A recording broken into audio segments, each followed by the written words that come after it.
Hello YouTubers, I'm just going to make a very short video about replacing this plate here. Now this saw is a Delta Shopmaster and it has 905771 as a number in the bottom right hand corner of the front underneath the table here. At the moment this plate sits reasonably flat with the table. However, when I purchased the saw, the plate was below the table all the way around evenly by about a millimetre, and what I did is I used double stick tape and I stuck this piece of plastic.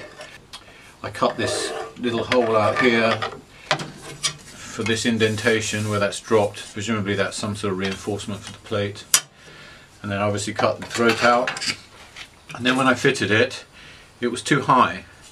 So then I went around with a plane and I just took down a little bit all the way around the edge so that I could get it to fit. So if that's all you want to do, that's one option. So the next thing I want to show you is how I replace this with a zero clearance insert, which is this one here, which I made. Now that fits perfectly. It's absolutely flat all the way across. When I turn the blade, you can see it popping up there in the middle. So for this sort of 90-degree work, cutting 90-degree angles and ripping and cross-cutting, this is perfect. Someone gave me these bits of wood and they were very rough cut here. I don't know whether you can see that, it's very uneven. And they're quite dirty. I don't know where they've been, I don't know anything about their history. I've had them in the shop for ages and I thought, well, what could I use them for? And then I thought, well, this would be perfect for this. Well, the first thing I did is I had a look at this saw table, and the reason I thought this might be of interest to people on YouTube, there are loads and loads of videos out there on how to make these zero clearance inserts for your table saw, but not many table saws have this opening that's designed this way, and by that I mean there is a ledge that runs all the way around here, which is just really enough to get that metal plate on that I showed you, plus a millimetre. It's probably about 2.5 to 3 mil here, and then there's these two bits that stick out here and here which have a machined surface, so I can only assume that they're fairly accurate relative to the tabletop here. So the first thing I did is I took a measurement between there and the actual tabletop, which is about that, and I read that measurement and I decided that's the thickness I'm going to plane this down to. So I started planing one surface on the flatbed planer and then using the planer thicknesser to get the thickness that I required, which produced this. So it's a nice flat piece of wood. And then the next thing I did is I took the plate and I laid it on the wood. I also ripped this as well, so it's just a little bit wider than the metal plate. And then I took a pencil and I went around it. I don't know whether that's showing up, but there's a pencil curve there and a pencil curve here. Once I'd drawn around the shape, I took it to the bandsaw and then I just rough cut the ends off, so we've got something that approximates this shape, and it's just a little bit proud all the way around, as you can see. And then I mounted that onto that piece of wood with this screw, which has a washer just to stop the screw from pulling through the hole. And once that's screwed in place, what it does is it stabilizes this, stops it rocking about, and it gives me an equal gap all the way around the edge, so that when I put this on the router table, the router guide can follow on the metal and the router cutting edge will cut the wood off and give me a perfect copy of the hole, which is basically this. This is what I ended up with the first time I did it, and it fits really nice, no problem at all. So I'm going to lower down this router so that the wheel, or the guide wheel, rests on the metal plate,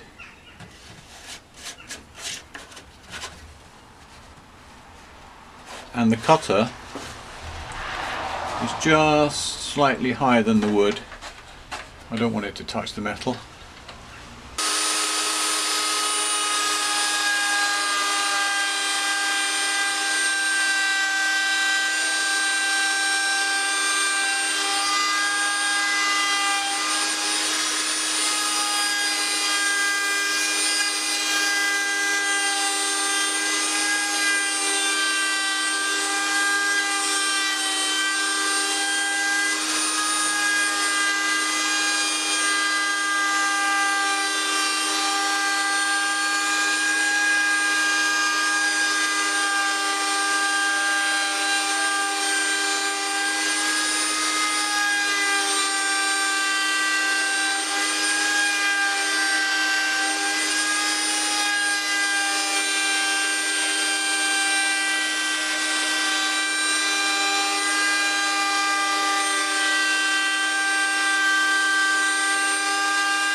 So we're going to unscrew it.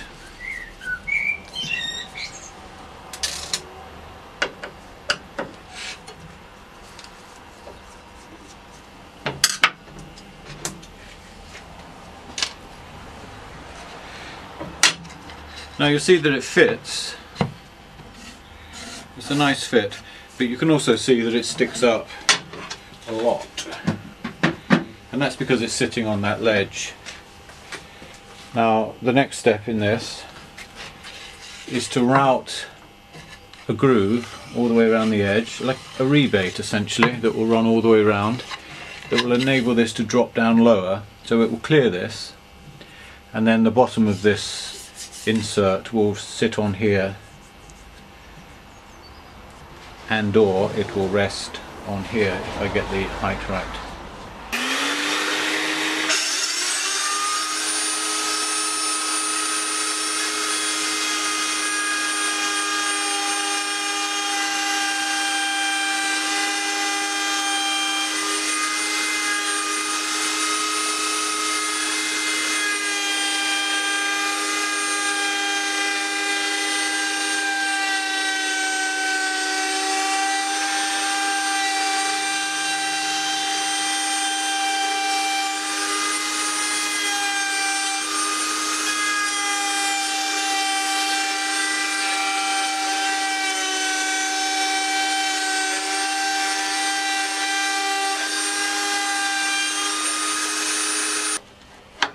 Okay, if I need to, I can always lift it up a little bit more for a final cut.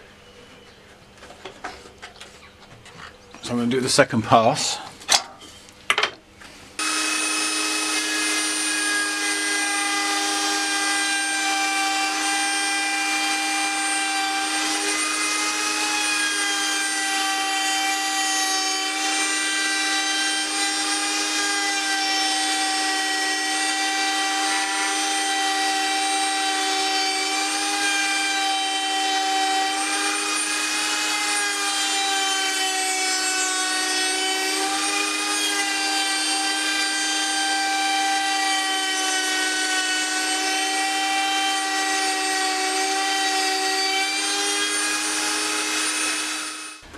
Okay folks, so here we are back at the saw table.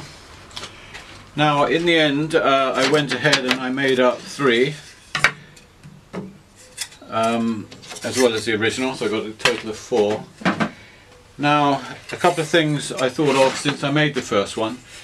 The best way to test the depth here to make sure that the edge is resting against here and is flush with the table is to put the insert in upside down. And then you can run your finger around and you can test, and this is perfect.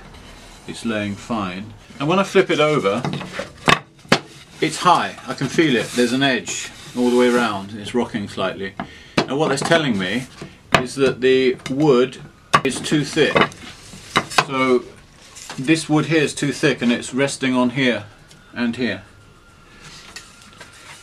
So now what I have to do is I have to pass this through the thickness planer. But the beauty of it is I pass it through upside down so that the blade is cutting the bottom where it's thicker. I'm not passing it through this way where it's thin and the thickness planer can damage it. And I know that from experience because I put this one through this way up and it chipped the corner out. So my advice to you is to turn it upside down and get the depth right. And once you've got the depth right, flip it back the other way and figure out if it's proud. And if it's proud as this is, put it through the thickness planer this way up. I'm hoping it won't take anything off on the first cut. I just want to sneak up on the thickness.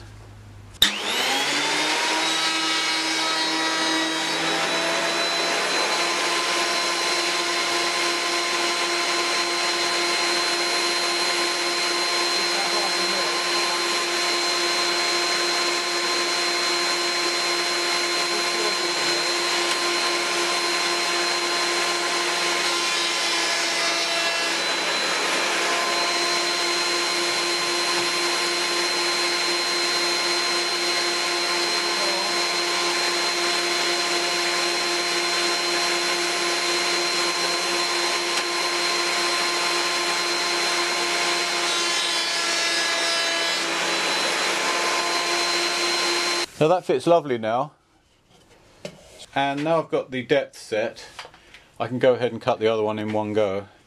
But it makes sense to sneak up on it a little bit at a time till you get it just right.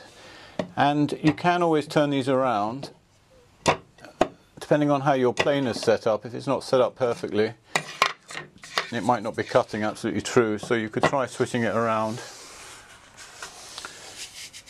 and see which way it fits best.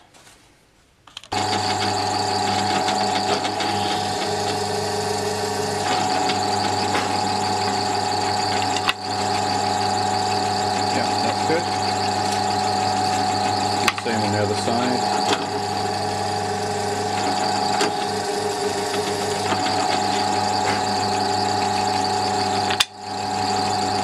That's very good. So basically, that's the insert made. So this insert, I'm building it for a dado blade. I've got a couple. I've got a stacking one and I've got this wobbling one. Sort of a wobble saw, I think they call it. And it basically has two cams that are sort of opposing each other. And on the back here, there's some markings. There's 3/16, a quarter, 5/16, 3/8, and so on, up to 1/2 inch. And then this one actually goes all the way up to 9/16, something like that. And on the saw blade there's a little mark here, like a notch, and you turn the cams and you kind of line it up with these index marks. So that says 1/2 inch. If I tighten that up, this will wobble side to side up to 1/2 inch. Now I don't normally use more than 1/2 inch, largely because I like to sort of, well, with this particular design, because it wobbles like this as it's cutting, it leaves a slight arch. So if you flip your lap joint over, let's say you're cutting a lap joint, you'll see that the surface is not very smooth. You get a much smoother surface with a stackable blade. But anyway, this is what I'm using at the moment. I guess I'm preaching to the choir here. You probably know all this anyway.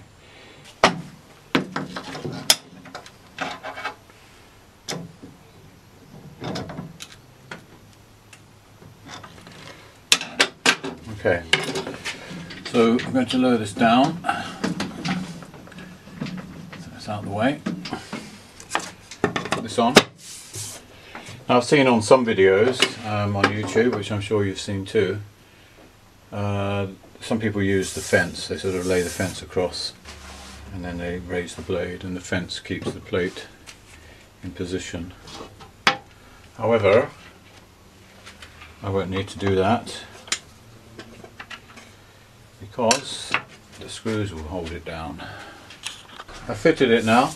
I can take this and run it across, and I'm touching the table saw on both sides and the wood all the way down, so it's pretty flat. Now, the moment of truth. I'm going to turn on the table saw and lift the blade slowly.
Wow, you can see it was burning there.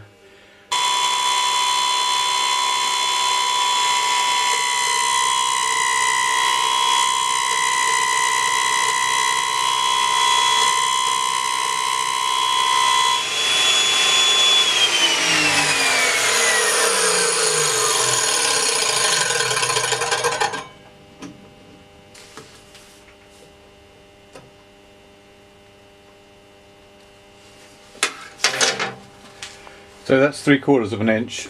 I'm going to leave it there, I think that's high enough. So the last thing I like to do is just put a bit of wax. It protects the wood, it also helps the wood slide across it when you're using it.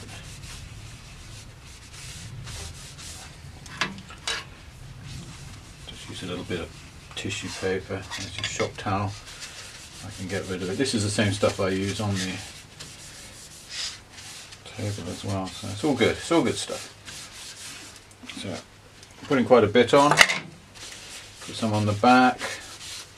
Put a little bit around the edges to ease its going in and out. Putting quite a bit on my fingers. Let's get it on there.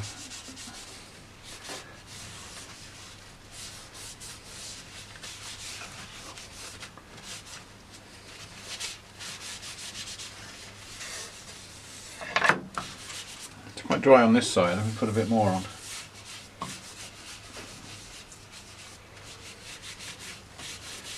I should have worn some gloves. Okay.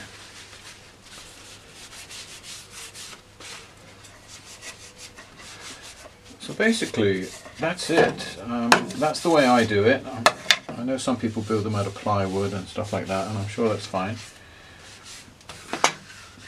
I just like to use what I've got in the shop. As I said, I've had this hanging around, these pieces, for ages. I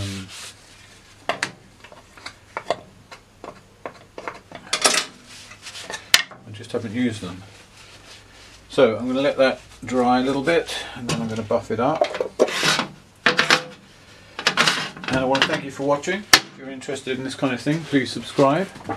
I've got about 313 subscribers. I've been doing this for about two years. So it's nice when people subscribe. I like to answer questions if people have questions.